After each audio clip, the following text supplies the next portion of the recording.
आज की इस भागती दौड़ती दुनिया में हम सब क्या खोज रहे हैं? सफलता, पैसा या मानसिक शांति? हम घंटों जिम में बिताते हैं, डाइट चार्ट फॉलो करते हैं और करियर के पीछे पागलों की तरह भागते हैं। लेकिन क्या आपने कभी सोचा है कि इन सारी चीजों के बिना ही हमारे पूर्वजों के जीवन में इतनी शांति और संतोष कैसे था? आज का युवा पूछता है, भाई ये गौ सेवा, पूजा पाठ, ये सब पुराने जमाने की बातें हैं, इनका आज क्या काम? सबसे बड़ा दुर्भाग्य तो यही है कि अब लोग गाय को सिर्फ एक जानवर समझते हैं या फिर दूध का एक साधन। लेकिन रुकिए, क्या आपको पता है कि हमारे शास्त्रों में गाय को केवल पशु नहीं बल्कि माता और मंगलायतन यानी मंगल का निवास कहा गया है। हमारे शास्त्र कहते हैं कि अगर आपके घर में गाय भूखी या प्यासी बंधी है तो आपके जीवन भर के पुण्य एक पल में नष्ट हो सकते हैं। आज हम इसी रहस्य की गहराई में उतरेंगे कि क्या वास्तव में गौ सेवा के बिना भगवान की भक्ति पाना संभव है। चलिए थोड़ा गहराई में चलते हैं। क्या आप जानते हैं कि जब पुरातन काल में जब कोई ऋषि या संत क्रोधित होते थे तो उनके सामने गाय को लाया जाता था। गाय को देखते ही उनका क्रोध शांत हो जाता था और वे क्षमा कर देते थे। लेकिन ऐसा क्यों? क्योंकि गाय के भीतर वो दिव्य सात्विक ऊर्जा होती है जो किसी भी नकारात्मकता को सोख सकती है। आजकल हम वाइब्स की बात करते हैं। शास्त्रों के अनुसार गाय का गोबर और गौमूत्र अत्यंत पवित्र है। विज्ञान भी अब मान रहा है कि गौमूत्र में अद्भुत औषधीय गुण हैं और पंचगव्य यानी दूध, दही, घी, गोबर और गौमूत्र, इन पांचों का मिश्रण एक पापी से पापी व्यक्ति के हृदय को भी शुद्ध कर सकता है। आप में से कितने लोगों को याद है कि बचपन में दादी माँ पहली रोटी गाय के लिए निकालती थी?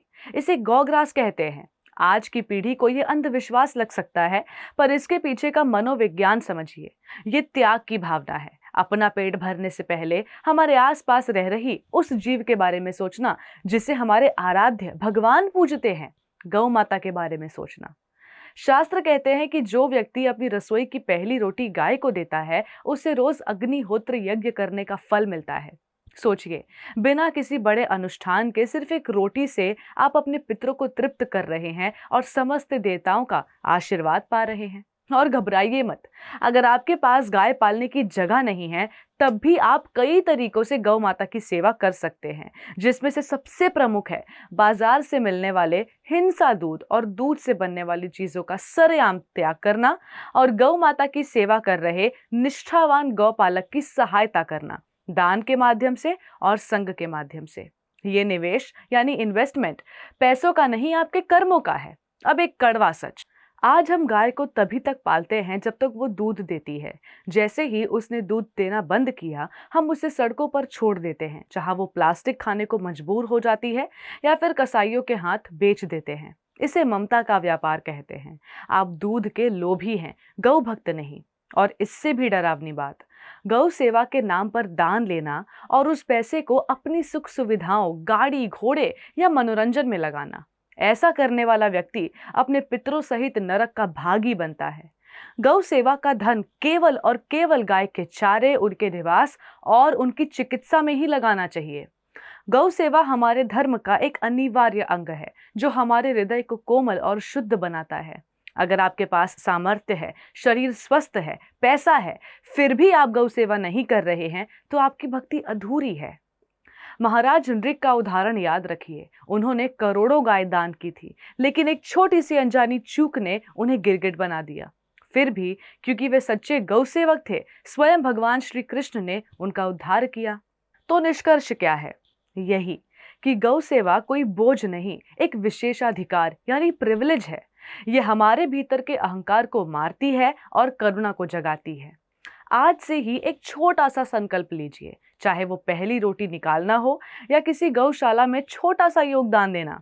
याद रखिए, जब आप गाय की आंखों में देखते हैं तो आप केवल एक पशु को नहीं बल्कि उस करुणा को देखते हैं जिसे स्वयं भगवान ने चराया है।